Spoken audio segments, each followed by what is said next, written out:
Hello बच्चों, CA foundation business economics. आप chapter number 2 पढ़ रहे हैं, theory of demand and supply, जिसमें अभी तक आपने बातें करी हैं कि डिमांड क्या होता है। आपने कहा कोई भी डिजायर डिमांड तब बनेगा जब पर्सन की विलिंगनेस हो सामान खरीदने की, प्लस एबिलिटी भी हो। केवल इच्छा से नहीं होगा विलिंगनेस, एबिलिटी भी होनी चाहिए, मतलब परचेजिंग पावर भी होनी चाहिए, औकात होनी चाहिए खरीदने की। किसी का मर्सिडीज जा रहा है, जाके मुझे देख के बड़ी इच्छा हुई, विलिंगनेस हुई कि भाई काश ये मेरे पास होती, लेकिन पॉकेट में हाथ डाला तो 100 रुपए है। अब क्या 100 रुपए में मर्सिडीज आ पाएगा? बोल रहा है नहीं। तो अगर विलिंगनेस है लेकिन एबिलिटी नहीं है तो वो डिजायर डिमांड नहीं बनेगा। फिर आपने कहा कि एबिलिटी है लेकिन विलिंगनेस नहीं है तो भी वो डिजायर डिमांड नहीं बनेगा। जैसे मेरी एबिलिटी है कि कोई भी कार खरीद सकते हैं, लेकिन मेरा डिजायर नहीं है। डिजायर क्यों नहीं है? डिजायर इसलिए नहीं है कि क्यों डेप्रेसिएबल एसेट में पैसे लगाने हैं। तो अगर आपकी विलिंगनेस है और एबिलिटी नहीं है, या एबिलिटी है लेकिन विलिंगनेस नहीं है, तो वो डिजायर डिमांड नहीं बन पाया। फिर आपने कहा लॉ ऑफ डिमांड कहता है कि अगर कोई गुड्स, किसी गुड्स का प्राइस बढ़ेगा, कोई गुड्स महंगा होगा तो कंज्यूमर उसका डिमांड गिरा देगा, और जस्ट उल्टा अगर कोई सामान सस्ता होगा तो डिमांड बढ़ा देगा। बात सही है। हम कोई भी कमोडिटी जो कंज्यूम करते हैं बेटा, आप उठा के देख लीजिए, कोई भी कमोडिटी जो आप खाते हो, जब आप महंगा हो जाता है वो सामान तो उसका डिमांड गिरा देते हो, और जब सस्ता होता है तो बोलते हैं कि भाई ये तो बहुत अच्छा है, मुझे खाने में मजा आता है। तो यही है लॉ ऑफ डिमांड कि when price increases demand decreases, और when price decreases demand increases of any commodity और गुड्स। यही है आपका लॉ ऑफ डिमांड। किन चीजों पे डिपेंड करता है? तो अभी तक आपने पढ़ लिया है कि प्राइस ऑफ कमोडिटी। अगर कोई सामान महंगा होगा तो हम डिमांड घटा देंगे, और सस्ता होगा तो डिमांड बढ़ा देंगे। Price of commodity, price of commodity. फिर हमने रिलेटेड गुड्स पढ़ा, प्राइस ऑफ रिलेटेड गुड्स, जिसमें हमने दो तरीके का गुड्स पढ़ा, सब्स्टिट्यूट गुड्स और कॉम्प्लीमेंट्री गुड्स। सब्स्टिट्यूट गुड्स में आपने कहा जो एक की जगह दूसरा यूज हो सकता है। टी की जगह कॉफी, कॉफी की जगह टी, कोको कोला की जगह पेप्सी, पेप्सी की जगह कोको कोला, ये सब्स्टिट्यूट गुड्स है। कॉम्प्लीमेंट्री जो ज्वाइंटली यूज होते हैं, एक साथ यूज होते हैं, उनको आपने कहा कॉम्प्लीमेंट्री गुड्स।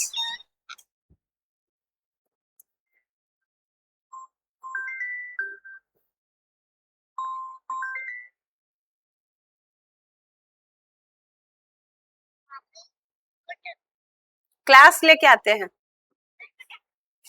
क्लास लेके आ रहे हैं। कोको है, आई क्लास लेके, अभी क्लास में है ना, क्लास लेके आते हैं।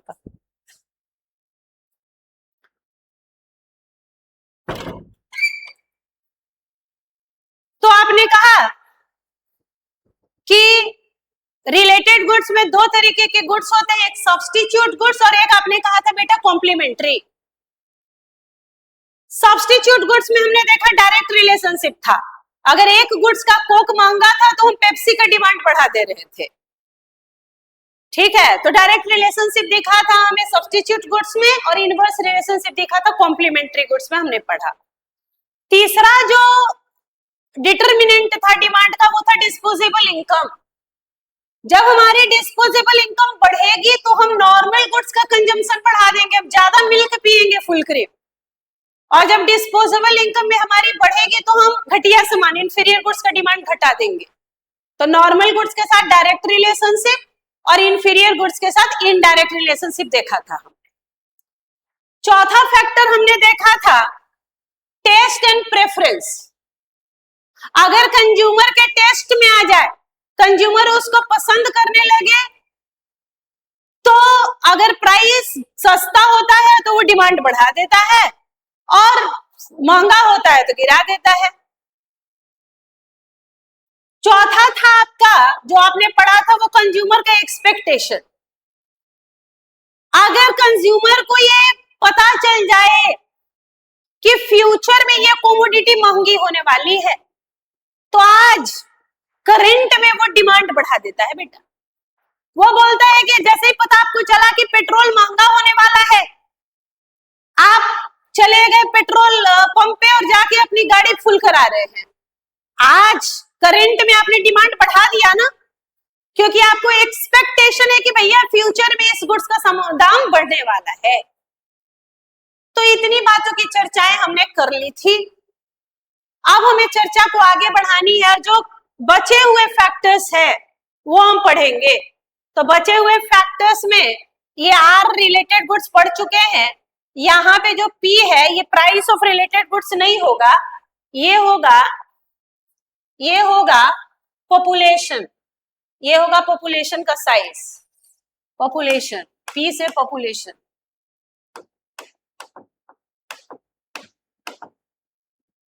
तो अभी तक 5 फैक्टर पढ़ चुके हैं, price of commodity, price of related goods, disposable income, taste and preference और कंज्यूमर एक्सपेक्टेशन।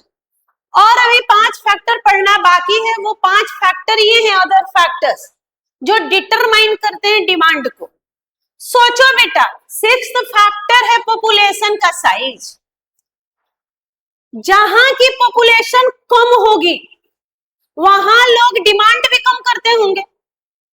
जितना अगर 4 लोग हैं तो कोई कमोडिटी 40 कंज्यूम करते हैं तो 5, 6, 7, 100 होने पे उसका कंजम्पशन बढ़ेगा। यानी कि पॉपुलेशन का साइज भी डिमांड को तय करता है। अगर पॉपुलेशन बड़ा है तो डिमांड ज्यादा होगा, पॉपुलेशन कम है तो डिमांड कम होगा। पॉपुलेशन का साइज डिमांड को बढ़ाता है। जैसे जैसे पॉपुलेशन बढ़ेगा डिमांड कमोडिटी की बढ़ेगी। नेक्स्ट फैक्टर है एज डिस्ट्रीब्यूशन। एज डिस्ट्रीब्यूशन, अब आप ये सोचिए कि मान लो बेटा किसी देश में या किसी लोकेलिटी में किस एज ग्रुप के लोग हैं। जहां ओल्ड एज पर्सन होंगे बेटा, सीनियर सिटीजन है सारे के सारे, रिटायर्ड 60+ वाले, मुंह में दांत नहीं, पेट में आंत नहीं चल रहा है। अब सोचो जरा, अगर ऐसे एज ग्रुप के होंगे तो उनका क्या रिक्वायरमेंट होगा, वो किन चीजों का डिमांड बढ़ाते होंगे? Walking stick, wheelchair, Huggies, old persons का जो आता है, मेडिसिन्स, चश्मे, उसके बाद दाल दलिया, इस टाइप का चीज जो उनको खाने में आसानी से पचता हो। तो एज डिस्ट्रीब्यूशन भी डिटरमाइन करता है डिमांड को।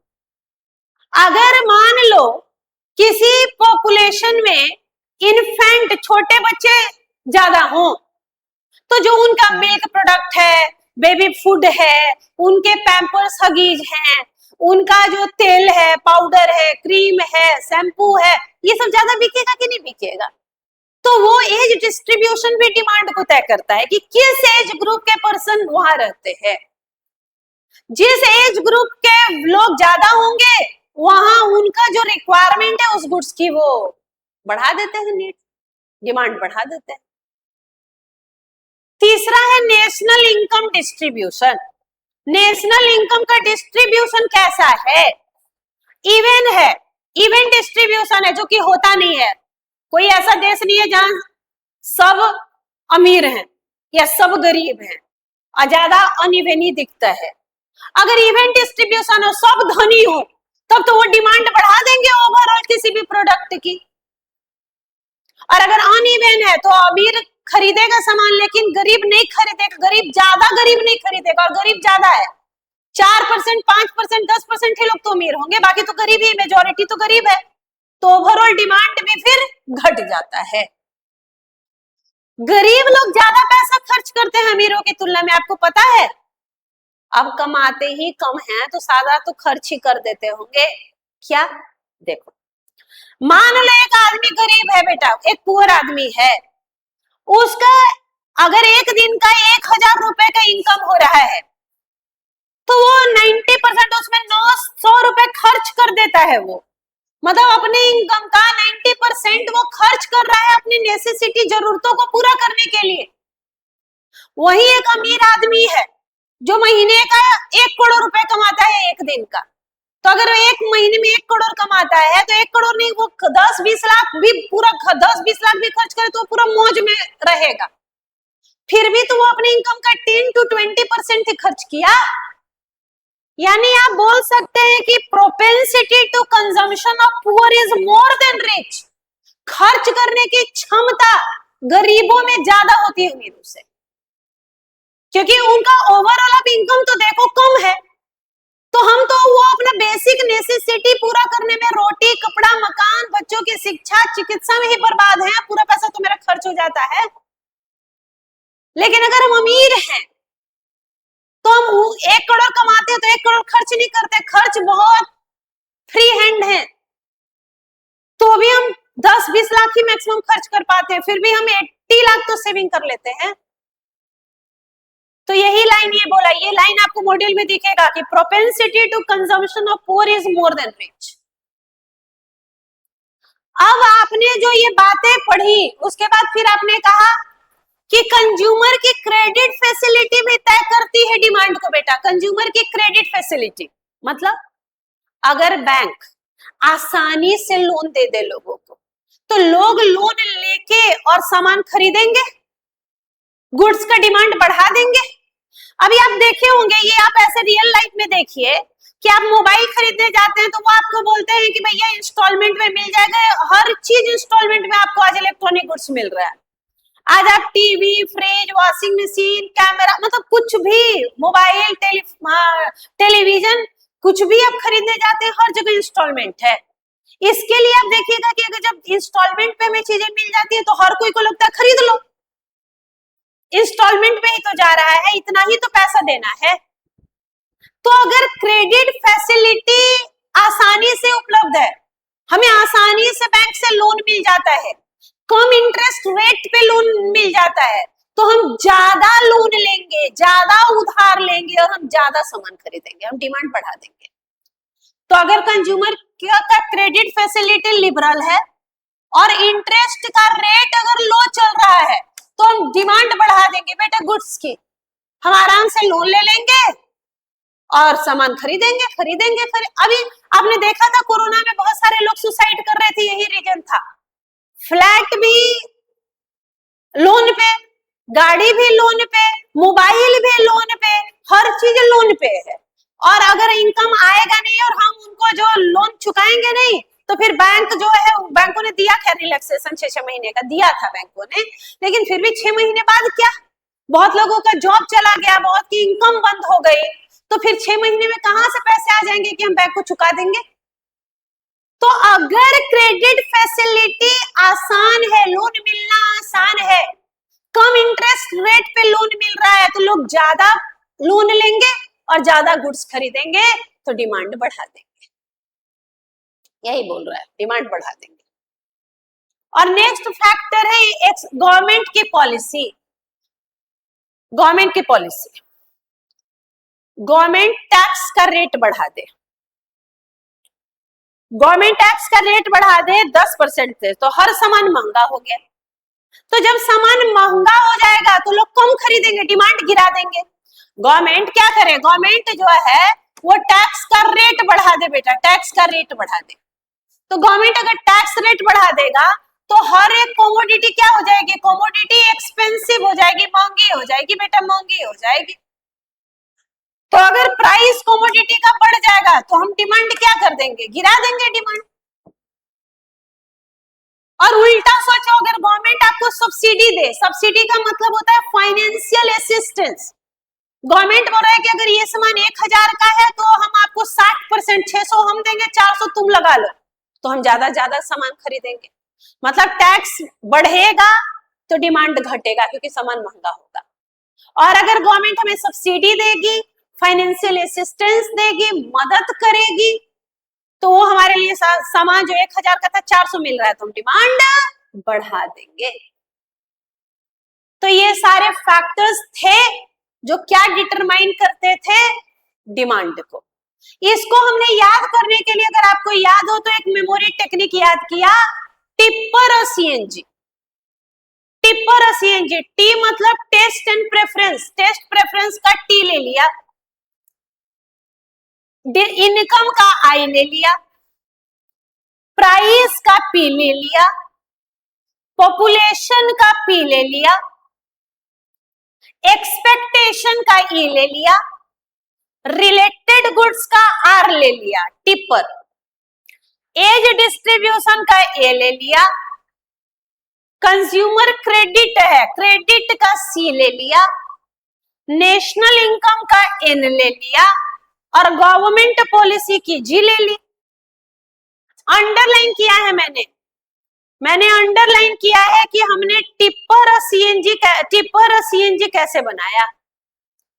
टिप्पर और सीएनजी, ये फैक्टर्स 10 के 10 आपको याद होने चाहिए। 2 मिनट का समय लगाइए, इसको एक बार 2 बार, 2 मिनट का टाइम है आपको ये फैक्टर का नाम याद करने का, टिप्पर और सीएनजी का मतलब। एक बार याद करें तो फिर हम लोग आगे बढ़ेंगे, हम देखेंगे exception of law of demand. Tipper और CNG, test and preference of buyer, test में आ गया डिमांड बढ़ गया, टेस्ट से चला गया डिमांड घट गया, इनकम बढ़ गया तो नॉर्मल गुड्स का कंजम्पशन बढ़ा दिया, इंफीरियर गुड्स का कंजम्पशन घटा दिया। प्राइस ऑफ कमोडिटी, प्राइस बढ़ गया तो डिमांड घटा दिया, प्राइस घट गया तो डिमांड बढ़ा दिया। पॉपुलेशन का साइज, पॉपुलेशन बढ़ गया, पॉपुलेशन बढ़ रहा है बढ़ रहा है बढ़ रहा है तो कमोडिटी का डिमांड भी बढ़ रहा है बढ़ रहा है बढ़ रहा है। कंज्यूमर का एक्सपेक्टेशन, अगर कंज्यूमर का एक्सपेक्टेशन है कि भैया फ्यूचर में गुड्स का दाम बढ़ेगा बढ़ेगा बढ़ेगा, तो आज करंट में वो डिमांड बढ़ा देगा कि ज्यादा खरीद लो, आज ही खरीद के रख लो, आज ही खरीद। कोरोना, अगर कोविड-19 आप तो आज से 5 साल 6 साल पहले और छोटे बच्चे थे, लेकिन अगर आपको कोरोना का कुछ याद हो तो जैसे ही लॉकडाउन लगा था, मोदी जी ने कहा कि भाइयों बहनों घर से बाहर नहीं निकलना है, लॉकडाउन लगेगा, वैसे ही आप देखिएगा बेटा कि लोग बेचैन हो गए। लोग जो भी एसेंशियल कमोडिटी थे, चावल है, दाल है, मिल्क है, शैम्पू, चलो खरीद के रख लो, खरीद के रख लो। तो फ्यूचर में एक्सपेक्टेशन है भैया कि लॉकडाउन हुआ तो दुकानें बंद रहेंगी, सामानें मिलेंगी नहीं, और मिलेंगी तो भाई महंगी मिलेंगी, तो एक काम करते हैं आज ही खरीद लेते हैं। फ्यूचर में एक्सपेक्टेशन है कि दाम बढ़ेगा तो करंट में डिमांड बढ़ा दो। रिलेटेड गुड्स, सब्स्टिट्यूट गुड्स और कॉम्प्लीमेंट्री गुड्स हमने पढ़ा। कोको कोला महंगा हुआ तो कोको कोला छोड़ के पेप्सी पीना शुरू कर दिया, पेप्सी की डिमांड बढ़ा दी, डायरेक्ट रिलेशन। एक की जगह दूसरा यूज हो तो सब्स्टिट्यूट, एक साथ यूज हो, ज्वाइंटली यूज हो तो कॉम्प्लीमेंट्री गुड्स। कार महंगा हो गया तो कार नहीं खरीदेंगे तो पेट्रोल का घटा देंगे डिमांड, और कार सस्ता हो गया तो ज्यादा पेट्रोल, ज्यादा कार खरीदेंगे, ज्यादा पेट्रोल चाहिए तो बढ़ा दिया डिमांड। तो सब्स्टिट्यूट गुड्स के साथ डायरेक्ट रिलेशन से प्राइस बढ़ने से डिमांड दूसरे का बढ़ रहा है, और कॉम्प्लीमेंट्री में इनवर्स रिलेशनशिप। फिर आगे एज डिस्ट्रीब्यूशन। एज देखो, जिस एज ग्रुप के लोग ज्यादा होंगे, ज्यादा सीनियर सिटीजन हैं, तो वो उनके गुड्स का डिमांड बढ़ा देंगे। इन्फेंट ज्यादा है तो उनका सामान महंगा ज्यादा बिकेगा। कंज्यूमर क्रेडिट फैसिलिटी, अगर आपको आसानी से लोन मिलता है, कम इंटरेस्ट रेट पे मिलता है, सस्ता, तो आप ज्यादा लोन लेंगे, ज्यादा सामान खरीदेंगे, डिमांड बढ़ाएंगे। नेशनल इनकम ज्यादा होगा, ज्यादा गुड्स सर्विसेज बन रहे हैं, हम ज्यादा धनी हो रहे हैं, ज्यादा खरीदेंगे। गवर्नमेंट की पॉलिसी अगर हमारे फेवरेबल है कि अगेंस्ट है, अगर टैक्स का रेट बढ़ गया मतलब अगेंस्ट है, सामान महंगा हो गया, सामान महंगा हो गया तो डिमांड घटा दिए। गवर्नमेंट ने सब्सिडी दी,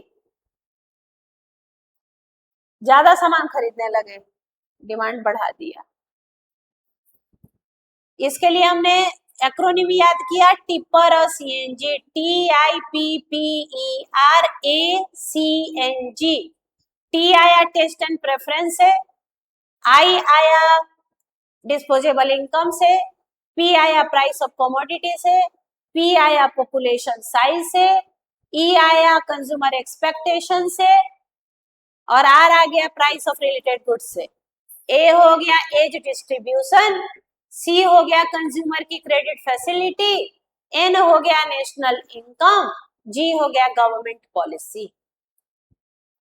तो ये था लॉ ऑफ डिमांड, जो फैक्टर्स लॉ ऑफ डिमांड को डिटरमाइन करते हैं, उसको हमने याद किया टिप्पर और सीएनजी, टिप्पर और सीएनजी।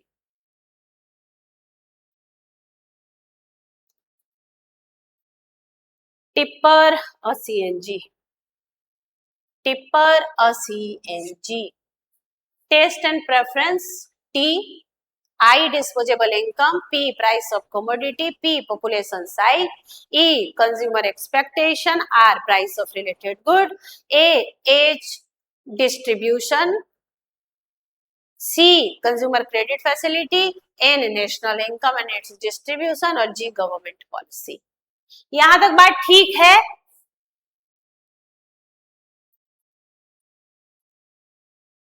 यहां तक बात ठीक है बच्चों? यस मैम, ठीक। आगे बढ़ते हैं।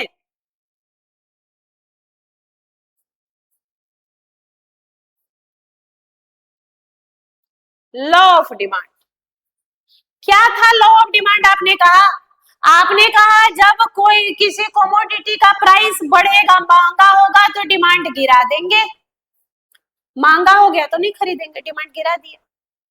सस्ता हुआ तो बोलेंगे भैया हमारा तो ये फेवरेट है, बढ़ा दिया डिमांड। यही है लॉ ऑफ डिमांड। प्राइस बढ़ेगा तो डिमांड गिरा देंगे, प्राइस गिरेगा तो डिमांड बढ़ा देंगे। This is the inverse relationship between price and demand, this is the law of demand. Alfred Marshall ने कुछ बोला है यहाँ पे, लेकिन ये सच कब है? ये कब सच है कि प्राइस बढ़ने पे डिमांड घटाएंगे और प्राइस घटने पे डिमांड बढ़ाएंगे? जब अदर फैक्टर कांस्टेंट होंगे, दूसरे फैक्टर कांस्टेंट होंगे तभी ना बेटा। नहीं तो मान लो प्राइस बढ़ा, मेरी इनकम बहुत बढ़ गई, तो हम तो डिमांड बढ़ा देंगे, तो फिर ये वाला तो सच नहीं रहेगा। तो जब आप प्राइस और डिमांड का रिलेशनशिप देख रहे हैं, तो जो अदर फैक्टर्स हैं उनको कांस्टेंट कर देंगे। अदर फैक्टर कांस्टेंट करने को बोलते हैं सेटरिस पैरिबस। अदर फैक्टर कांस्टेंट करने को बोलते हैं सेटरिस पैरिबस। सेटरिस पैरिबस ये तभी सच है कि प्राइस बढ़ेगा तो डिमांड गिरेगा और प्राइस घटेगा तो डिमांड बढ़ेगा, जब अदर फैक्टर, बाकी जो अदर फैक्टर्स है उनको आप कांस्टेंट कर दे, तब ये बात सच है। नहीं तो मान लो प्राइस बढ़ा लेकिन वो सामान मेरे टेस्ट में आ गया, तब तो हम और खरीदेंगे। तो इसलिए इन्होंने कहा कि अदर फैक्टर को कांस्टेंट कर दीजिए, तो ये सच है कि अगर सामान महंगा होगा तो हम डिमांड गिरा देंगे और सस्ता होगा तो डिमांड बढ़ा देंगे। Ceteris paribus, other factor remains constant. Professor Alfred Marshall ने आपसे कहा, प्रोफेसर अल्फ्रेड मार्शल ने डिफाइन किया लॉ को कि greater the amount to be sold, ज्यादा, अगर आपको क्वांटिटी बेचना है, अगर हम सेलर है और मुझे ज्यादा सामान बेचना है तो सस्ता करना होगा। A smaller must be the price at which it is offered, ठीक है, to find purchaser. In other words, amount demanded increases with the fall in price. अगर प्राइस गिरता है तो क्वांटिटी डिमांडेड बढ़ती है, यही रूल है, यही लॉ है। Other factor remains constant. लेकिन हम बातें करने जा रहे हैं बेटा exception to the law of demand की। हम बातें कर रहे हैं एक्सेप्शंस की। एक्सेप्शन का मतलब है कि प्राइस गिरने पे डिमांड नहीं बढ़ेगा, नहीं बढ़ेगा। प्राइस गिरेगा तो डिमांड नहीं बढ़ेगा। इनवर्स रिलेशन जब ना देखने को मिले, रिलेशन डायरेक्ट देखने को मिले, मतलब exception to the law of demand. Exception मतलब जहां पे लॉ ऑफ डिमांड काम नहीं करता, जहां ये बात सच नहीं है कि प्राइस बढ़ने पे डिमांड घटेगा और प्राइस घटने पे डिमांड बढ़ेगा, जहां ये बात सच नहीं है, जहां ये बात फॉलो नहीं हो रही है, that is the exception to the rule. पहला एक्सेप्शन है, हम एक्सेप्शंस पढ़ने जा रहे हैं। यहां इन केसेस में लॉ ऑफ डिमांड काम नहीं करता, मतलब प्राइस बढ़ने पे डिमांड नहीं गिरेगा, प्राइस गिरने पे डिमांड नहीं बढ़ेगा। तो क्या क्या एक्सेप्शन है? पहला एक्सेप्शन है बेटा कंस्पिक्यूअस गुड्स जो होते हैं, कंस्पिक्यूअस गुड्स। कुछ लोगों को लगता है कि सामान जितना महंगा है उतना बढ़िया है, उसकी उतनी यूटिलिटी है, जितना सामान महंगा है भैया उतना अच्छा है। कुछ लोगों को ऐसा लगता है, तो वो इंतजार करते हैं कि सामान कब महंगा होगा तो मैं खरीदूंगा। तो अगर ये सामान महंगा होने पे डिमांड बढ़ा रहे हैं तो लॉ ऑफ डिमांड कहाँ काम किया? लॉ ऑफ डिमांड तो बोल रहा है कि सामान महंगा होगा तो डिमांड घटाओ, लेकिन ये बोल रहे हैं कि नहीं नहीं नहीं नहीं नहीं, मेरे हवाबाजी का बात है भाई, प्रेस्टीज इशू है, सस्ता सामान में खरीदने पे विश्वास नहीं करता। अगर सामान महंगा है तो वो अच्छा है, और अगर सामान सस्ता है तो घटिया है। बस ये बोलते हैं ये कि सामान जितना महंगा वो उतना अच्छा होगा, उसकी उतनी यूटिलिटी होगी, ये लोग ऐसा बोलते हैं बेटा। कंस्पिक्यूअस गुड्स के केस में, कंस्पिक्यूअस गुड्स, प्रेस्टीज, स्नोब, वेबलिन, आपने पढ़ा है ये सब नाम कि हम देखा देखी करते हैं दूसरों की। Some people measures utility by its price। कुछ लोगों को लगता है कि उसकी यूजफुलनेस, यूटिलिटी को वो प्राइस से तय करते हैं। If the commodity is expensive, अगर सामान महंगा है, commodity महंगी है, they think that it has utility, तो उनको लगता है भैया ये काम का है, इसकी यूटिलिटी है। If they buy less of this commodity, तो इसलिए वो अगर सस्ता है तो खरीदते ही नहीं है, लेसर क्वांटिटी खरीदते हैं। वो इंतजार करते हैं कि भैया सामान महंगा हो तो मैं लूंगा, क्योंकि भाई मेरी इज्जत का सवाल है, ये हवाबाजी करने में लगे हुए हैं।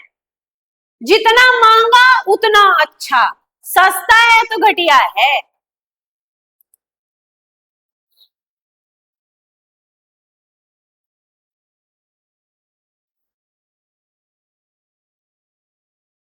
This was found out by Veblen. Veblen ने ये चीज खोजा कि कुछ ऐसे लोग हैं, अपने उन्होंने रूल्स में, प्रिंसिपल में, जिसका नाम है कंस्पिक्यूअस कंजम्पशन, उसमें ये चीज बताया, और इसको वेबलिन इफेक्ट या प्रेस्टीज गुड इफेक्ट भी बोलते हैं।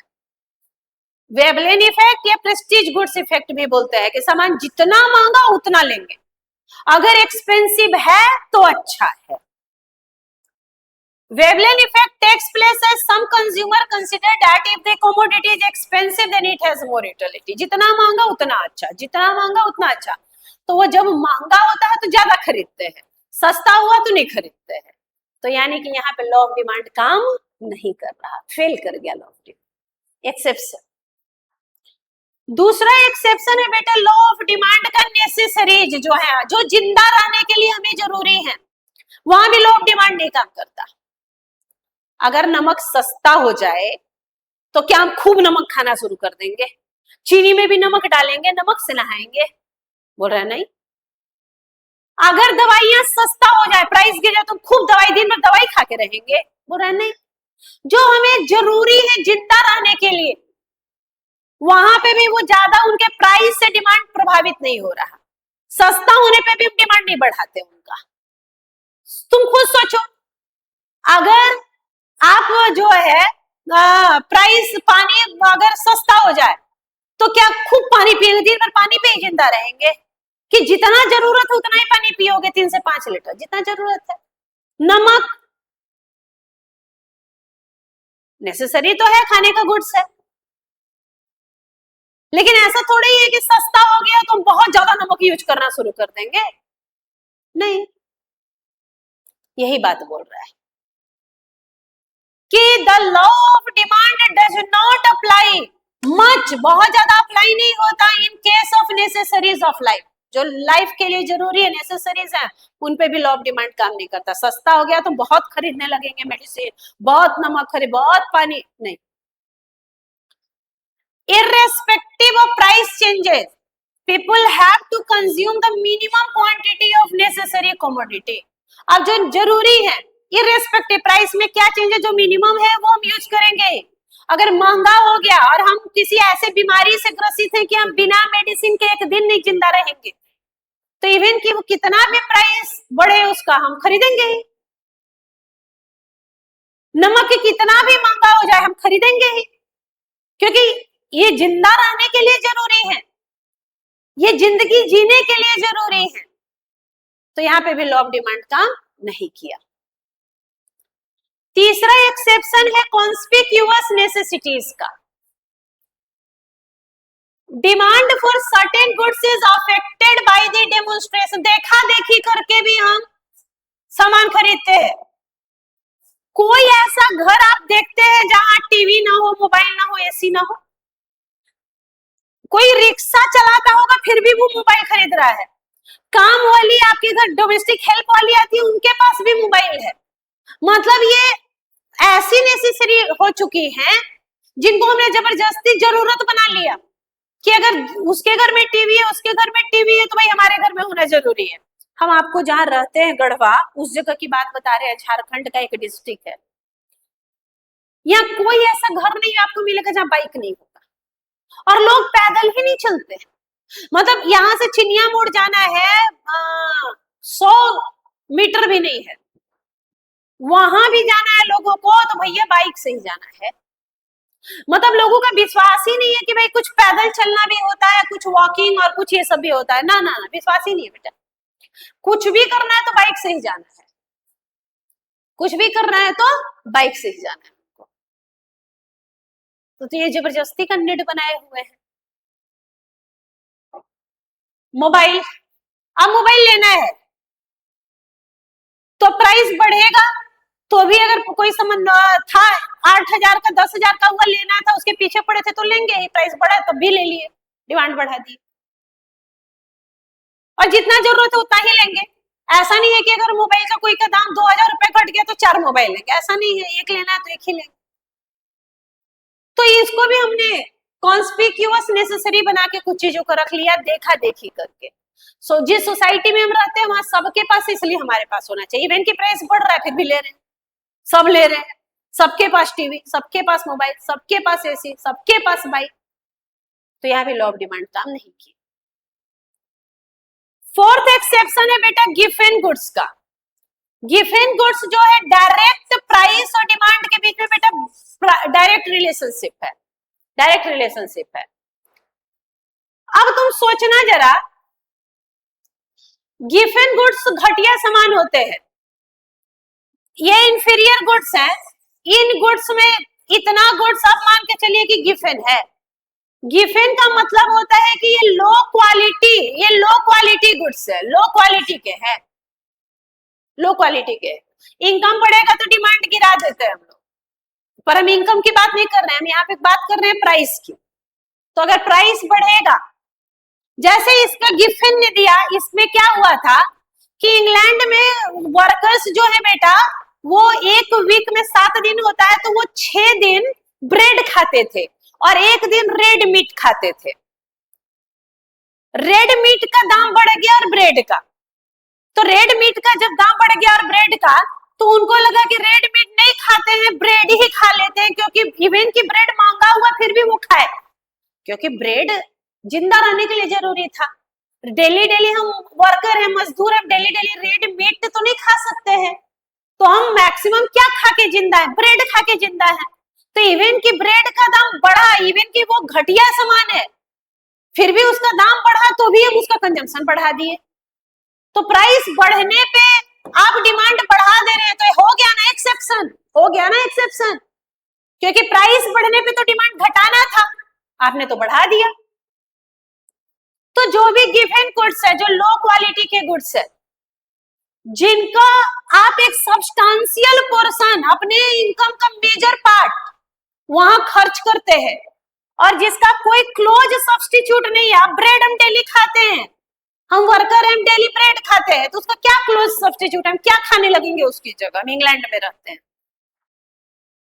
तो गिफिन गुड्स लो क्वालिटी घटिया सामान है, प्राइस बढ़ेगा तो भी खाएंगे, क्योंकि उसके अलावा ना तो कोई क्लोज सब्स्टिट्यूट है, ना मेरा इनकम इतना है कि हम कुछ और खरीद सकते हैं।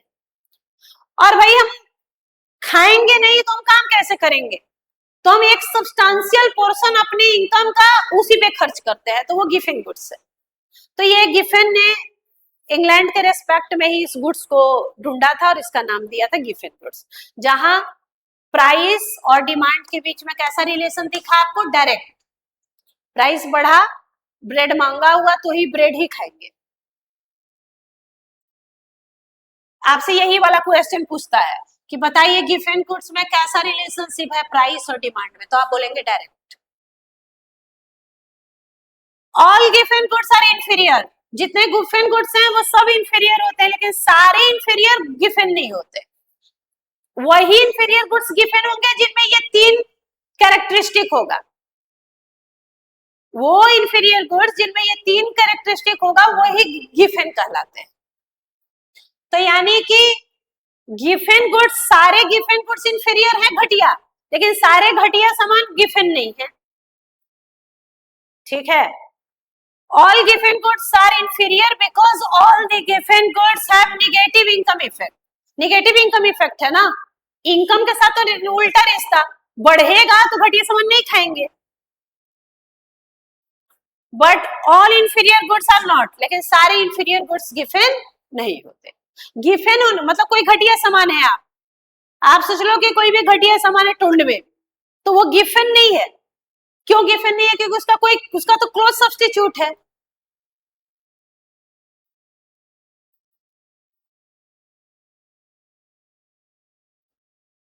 नेक्स्ट एक्सेप्शन है फ्यूचर एक्सपेक्टेशन। फ्यूचर एक्सपेक्टेशन, अभी आपको लगेगा कि मैम हमने तो लॉ ऑफ डिमांड में भी एक डिटरमिनेंट पढ़ा था, कंज्यूमर्स का एक्सपेक्टेशन। अब उसको एक्सेप्शन के पॉइंट ऑफ व्यू से थोड़ा सा देखेंगे। देखो, फ्यूचर में एक्सपेक्टेशन है कि प्राइस बढ़ जाएगा, तो करंट में डिमांड बढ़ा दिया। लेकिन अगर फ्यूचर में हर दिन दाम बढ़ रहा है और एक्सपेक्टेशन है कि बढ़ेगा, तो बढ़ते हुए प्राइस पे भी तो सामान लेंगे हम। जैसे ऐसा हुआ था बहुत आपके कोरोना के टाइम, बहुत सारे गुड्स पे मैगी का ही 10 रुपए की मैगी थी। दुकानदार से मैंने पूछा कि भैया कितने का मिलता है, उन्होंने कहा 15। मैंने कहा भाई कल तक तो 10 का मिलता था, उन्होंने कहा अभी 40 का होने वाला है। फिर 15 से 18 हुआ, 18 से 20 हुआ, 20 से 25 हुआ। तो जब हम 15 पे नहीं खरीदे, लेकिन फिर 20 पे खरीदे, 22 पे, 25 पे खरीद रहे, क्योंकि मुझे पता है कि अभी ये बढ़ के 40 तक होगा। तो इवन कि यहाँ 10%, 20%, 30% भी बढ़ रहा है तो हम खरीद रहे हैं ना। तो यानी कि प्राइस बढ़ रहा है फिर भी डिमांड बढ़ा दिया आपने, क्योंकि अभी आपको पता है कि अभी और बढ़ने वाला है इसका प्राइस। तो ये भी हो गया एक्सेप्शन, प्राइस बढ़ने पे डिमांड बढ़ा दी, एक्सेप्शन। पढ़िए future expectation. When prices are rising, जब प्राइस राइज होते हैं, when prices are rising, household expecting that prices in future will B,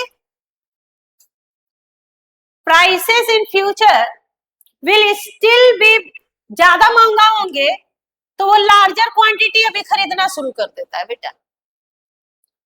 for example, अगर मान लो सूखा पड़ जाए, सूखा, तो अगर सूखा पड़ जाए, बारिश हो ना, सूखा पड़ जाए, तो पूरा पता है हमें कि फूड ग्रेन सब महंगा हो जाएंगे, चावल गेहूं सब महंगा होने वाला है। तो इवन कि अभी 20 था, 22 हुआ, फिर 25 हुआ, हमको पता है कि 40 होने वाला है, तो 20-22 पे भी 20, 22, 26, 28 पे भी खरीदेंगे कि नहीं खरीदेंगे? खरीदेंगे। यानी प्राइस बढ़ रहा है फिर भी तो हम डिमांड बढ़ा दिए बेटा, exception to the rule. Next है, जब हमें इनकम्प्लीट इंफॉर्मेशन या इरेशनल, मतलब हम एक इनकम्प्लीट इंफॉर्मेशन या इरेशनल बिहेवियर हमारा, रेशनल मतलब होता है चालाक, चतुर, और इरेशनल का मतलब होता है कि बेचारा बहुत भोला भाला है, उसको दुनियादारी के बारे में ज्यादा नहीं पता। जैसे मान लो हम मार्केट गए एक दिन बेटा, तो मुझे नहीं पता था कि आलू और प्याज का दाम कितना चल रहा है, नहीं पता था मुझे। तो मैंने उनसे पूछा कि भैया टमाटर कैसे है? उन्होंने बोला 60 रुपए। मैंने कहा ठीक है, 2 किलो दे दो। मैंने पूछा तो भाई घर में कितना लेके आना है? उन्होंने कहा 2 केजी। मैंने कहा, उनको बोला ठीक है। घर में जब हम आए तो सबने बोला कि 40 रुपए टमाटर, तुमको 60 का दे रहा है। तो भैया मुझे पता नहीं है कि कितने का मिल रहा है, तो भी हम खरीद लेते हैं। तो सिर्फ ये मेरी बात नहीं है, बहुत सारे ऐसे लोग हैं जिनको मार्केट नहीं जाते या फिर बहुत सारे चीजों का दाम नहीं पता, तो वो महंगा सामान खरीद के आ जाते हैं। बहुत लोगों को आप सुनिएगा कि भाई ये कितने का जींस आपने लिया? मैंने कहा 1900 का। मैंने कहा 1900 का? मैं तो 900 में लेके आया हूँ इस मार्केट से। मैंने कहा 900 का लेके आया? हाँ देख लो, brand same, quality same, colour same, comfort same, कपड़ा सेम, आपको तो ठग दिया। तो बहुत बार जब हमें कंप्लीट इंफॉर्मेशन ना हो, उस चीज के बारे में पता ना हो, और हमने बड़ा चालाकी नहीं दिखलाई, मतलब हम उसका पहले पता नहीं किए 10 दुकान में, तो हम ठगे जाते हैं और हम ऊंचे दाम पे भी सामान खरीद लेते हैं। तो क्या है ये incomplete information? Consumer have incomplete information and therefore make inconsistent decision regarding purchases. A household may demand larger quantity of commodity even at higher price because it may be ignorant of ruling rule. मतलब ruling price अभी कितने का चल रहा है अगर मुझे नहीं पता, तो हम हाई प्राइस में भी ज्यादा सामान खरीद के आ जाते हैं, पता ही नहीं अभी प्राइस कितना चल रहा है। Consumer tend to be irrational and make impulsive purchase without any rational calculation about the price and usefulness of product, and in such context the law of demand fails. पता है नहीं, कंप्लीट इंफॉर्मेशन है नहीं, हम चतुर हैं नहीं, मैंने पता किया नहीं, तो उस समय भी हम इवन की ज्यादा प्राइस उसने बोला तो भी मैंने खरीद लिया, सामान बढ़ा दिया डिमांड। ऐसा होता है, आपके साथ भी हुआ होगा। और एक और एक्सेप्शन है स्पेक्यूलेटिव गुड्स का, जैसे इसका एग्जांपल है शेयर मार्केट। अगर कोई शेयर महंगा होना शुरू होता है तो हमें लगता है कि भाई इसका दाम बढ़ रहा है, अभी और बढ़ेगा और बढ़ेगा, खरीद लो खरीद लो खरीद लो, क्योंकि हमें इसके बारे में बोला गया है कि भाई अभी और महंगा होने वाला है। तो इवन की 10% अभी बढ़ गया शेयर का दाम, फिर भी हम खरीद लेते हैं, क्योंकि अभी भी पता है कि भैया अभी बढ़ के 100% बढ़ने वाला है। तो 10%, 15%, 20% इंक्रीज में भी हम खरीदने लगते हैं सामान। Speculative goods in the speculative market, particularly in the market for a stock and share, more will be the demanded when the prices are rising. जब प्राइस बढ़ रहा है तो ज्यादा खरीद रहे हैं, and less will be demanded when prices decline. और जब उसका दाम गिरने लगता है तो हम बेचना शुरू कर देते हैं, बेचो बेचो बेचो, पता नहीं कहीं कंपनी डूबने वाली तो नहीं है, बैंकरप्ट होने वाली तो नहीं है, क्यों प्राइस गिर रहा है, तो जल्दी बेचो, यहां से निकलो। तो ये सब एक्सेप्शन है लॉ ऑफ डिमांड की। यहां आप ध्यान से देखिए, प्राइस बढ़ने पे डिमांड घटाया नहीं, बढ़ा दिया। तो यानी कि जो इनवर्स रिलेशनशिप था बिटवीन प्राइस एंड डिमांड, वो इन गुड्स में, चाहे वो कंस्पिक्यूअस गुड्स हो या नेसेसरीज हो या कंस्पिक्यूअस नेसेसरीज हो या स्पेक्यूलेटिव गुड्स हो या हमें इनकम्प्लीट इंफॉर्मेशन हो, फ्यूचर एक्सपेक्टेशन हो प्राइसेस का, या गिवन गुड्स हो, इन केसेस में लॉ ऑफ डिमांड काम नहीं करता। लॉ ऑफ डिमांड काम नहीं करता। अब हमें पढ़ना है डिमांड शेड्यूल कर्व, और डिमांड आगे का है। आपका आज काम है कि आप आप आईसीएआई मॉड्यूल में, आईसीआई के मॉड्यूल में, आईसीएआई मॉड्यूल से डिमांड सप्लाई में यहां तक की बातों को एक बार रीड करेंगे। क्या क्या डिमांड क्या होता है, लॉ ऑफ डिमांड किन फैक्टर्स पे डिपेंड करता है, and what are the exception to law of demand. ये एनसीआर आपको आईसीएआई मॉड्यूल का लाइन बाय लाइन रीड करना है। इसको एक बार पढ़ के याद करके, क्योंकि पूरा क्रक्स मैंने यहाँ निचोड़ दिया। अब आप जब आईसीआई का लैंग्वेज पढ़ेंगे तो आप बड़ा कंफर्टेबल फील करेंगे कि आपको मैटर समझ आता है। डायरेक्ट जब हम आईसीआई मॉड्यूल पढ़ते हैं इकोनॉमिक्स का बिना समझे, तो मैं थोड़ा सा फ्रस्ट्रेशन लेवल बढ़ने लगता है कि ये क्या बोल रहा है क्या। मैंने लैंग्वेज आईसीआई का उठाया है, समझाया आपको अपनी भाषा में है, आसान शब्दों में। अब जब आप एक बार आईसीआई मॉड्यूल पढ़ते हैं, रीड करते हैं, तो आपको कॉन्फिडेंस आएगा पढ़ने के बाद।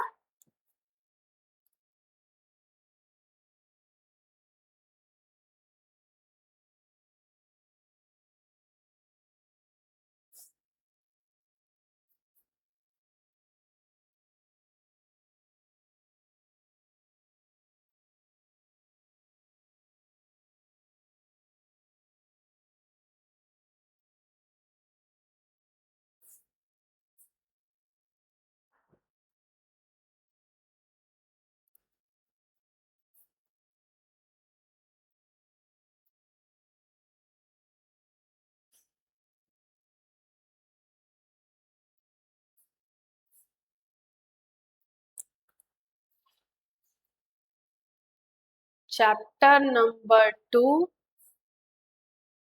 का यूनिट नंबर 1 ना, चैप्टर नंबर 2 का यूनिट नंबर 1 पढ़ रहे हैं, theory of demand and supply में पहला law of demand and elasticity of demand पढ़ रहे हैं आप। ऐसा ही मॉड्यूल आपको आईसीआई ने भेजा होगा। डिमांड क्या, डिटरमिनेंट्स क्या, सप्लाई क्या, या ये meaning of demand. Meaning of demand, the term demand refers to the quantity of goods service that our buyer are willing and able to purchase at various prices during a given period of time। आपने पढ़ा कि people बड़ा घर चाहते हैं, luxurious car चाहते हैं, लेकिन पैसे नहीं है खरीदने के, तो नहीं खरीद पाते। क्या डिटरमाइन करते हैं डिमांड को, तो आपने ये सब नाम पढ़ा, टिप्पर और सीएनजी, प्राइस ऑफ कमोडिटी। पहला फैक्टर आपने पढ़ा price of commodity. Goods own price is the key determinant of demand. Ceteris paribus, ceteris paribus का मतलब अदर फैक्टर रिमेन्स कांस्टेंट रहेंगे तब। तो demand for a commodity is inversely related. Price बढ़ेगा, सामान महंगा होगा, प्राइस बढ़ेगा, सामान महंगा होगा, प्राइस बढ़ेगा, तो आप डिमांड घटा देंगे इनवर्स रिलेशन से। महंगा सामान कम खरीदेंगे, सस्ता सामान ज्यादा खरीदेंगे, इनवर्स रिलेशन से। Price of related goods, price of related goods में दो नाम आएगा, कॉम्प्लीमेंट्री गुड्स और कॉम्पीटिंग। कॉम्पीटिंग गुड्स को सब्स्टिट्यूट गुड्स बोला था, याद है, और कॉम्प्लीमेंट्री गुड्स को ज्वाइंट गुड्स बोला था। कॉम्प्लीमेंट्री गुड्स वो होते हैं जो एक साथ यूज होते हैं, टी के साथ शुगर, ऑटोमोबाइल्स के साथ पेट्रोल, पेन के साथ इंक। सब्स्टिट्यूट गुड्स जब एक दूसरे की जगह यूज हो। एग्जाम्पल वही दिया है, आपको बताया है, tea, coffee, ink, pen, ball pen, ये सब हम लोग भी यूज कर रहे थे। Different brand of toothpaste, brush, ये सब क्या है, सब्स्टिट्यूट्स। डिस्पोजेबल इनकम, फिर तीसरा पॉइंट था डिस्पोजेबल इनकम। इनकम बढ़ेगी तो नॉर्मल गुड्स का डिमांड बढ़ा देंगे, इंफीरियर का घटा देंगे।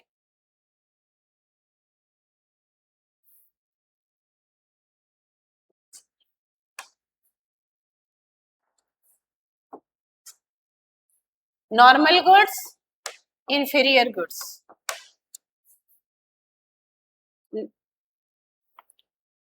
पूरी कहानी एक बार रीड कीजिएगा, मजा आएगा आपको। टेस्ट एंड प्रेफरेंस,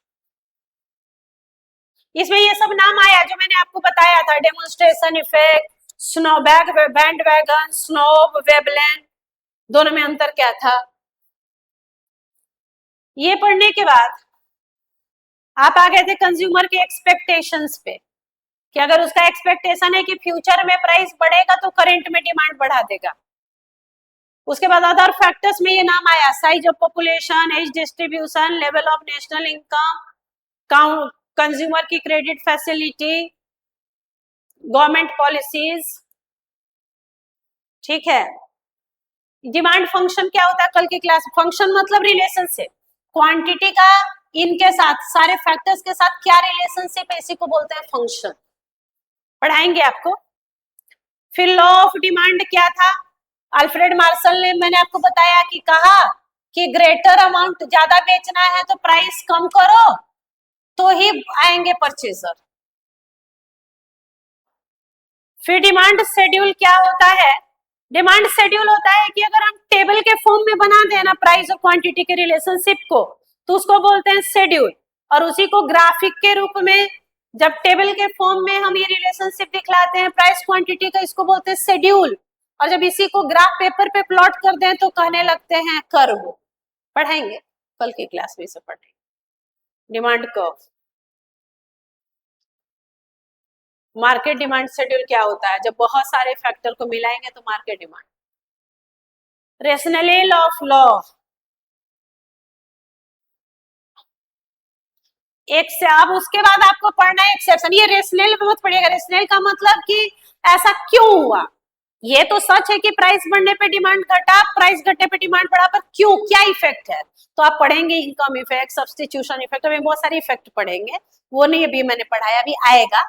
हम लोग जैसे पढ़ते हैं जिससे आपको याद हो कनेक्टिविटी, वैसे पढ़े, सब कुछ यही पढ़ रहे हैं, बस थोड़ा सा ऑर्डर आगे पीछे करेंगे हम लोग, एक साथ इकट्ठा कर रहे हैं उन चीजों को जो एक साथ है। एक्सेप्शन पढ़ दिया हमने कंस्पिक्यूअस गुड्स का, गिफेन गुड्स का, सर रॉबर्ट गिफेन ने, स्कॉटिश इकोनॉमिस्ट, उन्होंने ये सब दिया था। Conspicuous necessity, future expectation, incomplete information, demand for necessary, speculative, 7 पढ़ा हमने एक्सेप्शंस। तो आपको यही तक पढ़ना है बेटा। पेज नंबर 17, पेज नंबर 17 में रेशनल और demand curve, demand schedule, market demand नहीं पढ़ना, वो कल पढ़ाएंगे। आज आपको बस एक बार रीड करना है लॉ ऑफ डिमांड क्या होता है और exception to law of demand, बस। बाकी हम सब कुछ पढ़ के और एक साथ कनेक्ट करेंगे तो यूनिट 1 कंप्लीट होगा। ठीक है, तो इतनी बातों को आज जितना मैंने पढ़ाया, ICAI मॉड्यूल पढ़ना बहुत जरूरी है, कान खोल के सुन लीजिए। मेरे दोनों पेपर में, मेरा पेपर चाहे इकोनॉमिक्स हो या लॉ हो, दोनों में ICAI पढ़ना जरूरी है तो है। क्यों हम पढ़वा रहे हैं ये बाद में पता चलता है। आप तब तक कल फिर मुलाकात होगी। आज आपको 2 काम कर लेना है सारे बच्चों को, law of demand and exception to law of demand. कल फिर आपसे मुलाकात होगी जहां की हम लोग आगे बढ़ाएंगे demand schedule, curve, market demand curve क्या होता है, और उसके बाद रेशनल देखेंगे, और उसके बाद जाके आपका खत्म होता है लॉ ऑफ डिमांड। फिर हम लोग आ जाएंगे इलास्टिसिटी ऑफ डिमांड में। उसके बाद ये बहुत इलास्टिसिटी ऑफ डिमांड में प्रैक्टिकल क्वेश्चंस बहुत होंगे। उसके बाद हम आएंगे कंज्यूमर बिहेवियर, तब सप्लाई, और मंतसा आपका 4 चैप्टर, इस पूरे चैप्टर में 4 चैप्टर आपका इकोनॉमिक्स का कवर होने जा रहा है। तो चलिए कल फिर आपसे मुलाकात होगी जहां हम चीजों को आगे बढ़ाएंगे। तब तक स्वस्थ रहें, व्यस्त रहें, मस्त रहें, खूब पढ़ते रहें और ICAI खूब पढ़ें। Thank you.